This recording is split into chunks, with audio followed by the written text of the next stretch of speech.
Salam lestari, mari menuju sertifikasi agar hutan kita tetap lestari.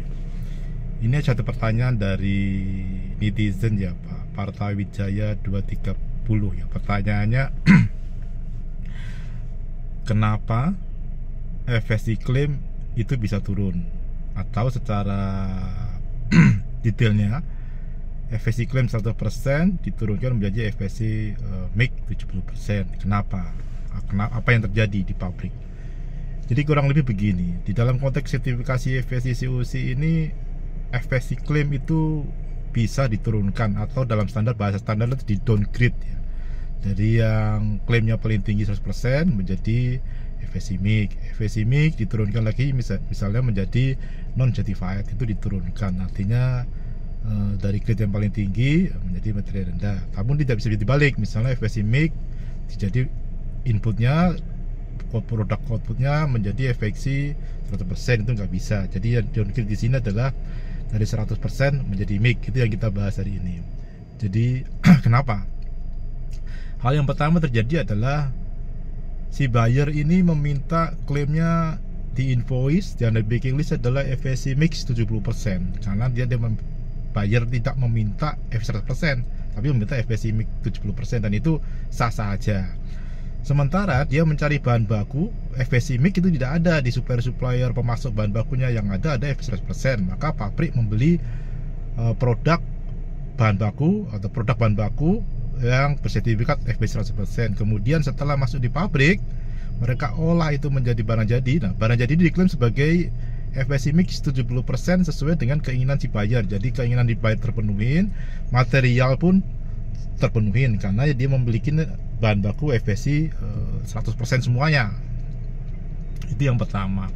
Kasus yang pertama. Kasus yang kedua adalah si buyer minta FSC MIG 70% juga. Sementara si pabrik ini kan beli bahan baku, katakanlah butuh 1000 ton. Nah, yang 500 ton F 100%, yang 500 ton lagi FSC MIG. Nah, mereka campur itu bahan baku menjadi dua. 100% dicampur jadi FSC MIG 70% dicampur untuk menjadikan terpenuhinya produk jadi ke customer. Nah, di sini kan ada percampuran tuh FSC 100% sama FSC MIG 70%, dan invoice-nya yang dijual ke customer ini adalah invoice berbunyi FSC MIG 70%. Kenapa? Karena di dalam standar jika pencampuran terjadi pada material yang berbeda, maka diklaim yang terendah. Jadi terendah di sini 70%. Itu yang saya bisa coba jelaskan kenapa ada pabrik yang melakukan downgrade FSC klaimnya. Ini pembelajaran buat teman-teman di pabrik bahwa sebenarnya tidak kaku juga di dalam skema FSC COC. Nah, bagi perusahaan yang belum mendapat sertifikasi, ini bahasanya agak susah ya, karena apa ya? Ada FSC 100%, ada FSC MIG tadi saya sebutkan seperti itu. Jadi ini buat pelajaran saja, tapi buat yang sudah sertifikat itu akan paham. Tapi ya buat belum, ini sebuah informasi saja. Jadi di dalam konteks FSC COC ini, setiap produk ataupun setiap bahan baku itu mempunyai klaimnya. Yang klaim pertama FSC MIG, FSC 100%. Yang kedua FSC MIG. FSC MIG ini bisa 70%, 80%, 90%. Yang ketiga adalah FSC recycle. Yang keempat adalah FSC control wood. Nah, keempat tadi bahan tadi kita nggak bahas di sini ya, kita bahas mungkin ya di sesi lainnya ya, biar tidak rancu ya, karena yang di sesi ini kita hanya bahas penurunan downgrade sebuah FSC claim. Nah, downgrade yang paling jarang ya, itu adalah perusahaan membeli berbahan baku sertifikat FSC 100%, FSC MIG atau recycle, itu di downgrade menjadi non certified di invoice atau packing list penjualannya. Itu boleh nggak? Boleh saja, sah saja. Tapi kan ini kembali ke pihak pabrik.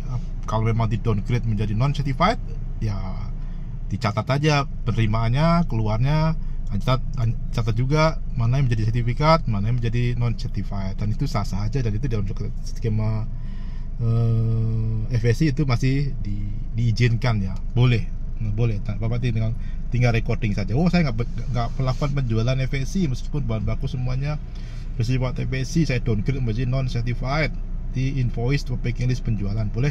Boleh. Jadi saja ya Bapak Ibu sekalian, itu aja pesan dari saya di siang bolong panas ini.